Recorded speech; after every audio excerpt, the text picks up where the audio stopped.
you are so very fighting a lot before. Yung laruan ng kapatid ko ito. Masarap palang, the feeling is good after all your sacrifices, and then pwede ka nang mag free to your brother. You are just like before. Ang sarap sa pakiramdam, guys. O Genevieve, magdrama ka na dyan sa Surigao, sa lugar mo. Hindi kasi yung brother ko, I'm forcing myself to be with a big sister to him.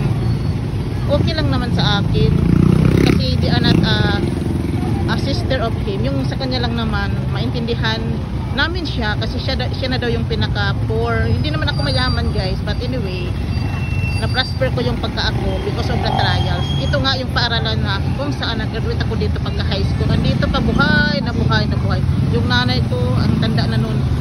But anyway, my brother trying to find her daughter kasi nagwala kagabi. Hindi ko rin naman alam kasi wala ko sa mood. Ngayon, hanapin mo. Huwag na tayong uuwi kung hindi siya huwag na tayong uuwi kung wala siya, sabi ko. Tapos Genevieve,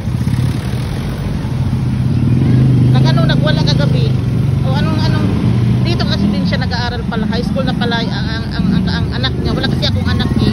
I'm there to another country.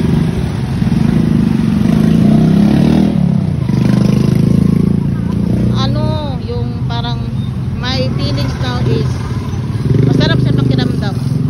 The feeling is good and proud na ito lang ako, pero naintindihan ko yung kapatid ko.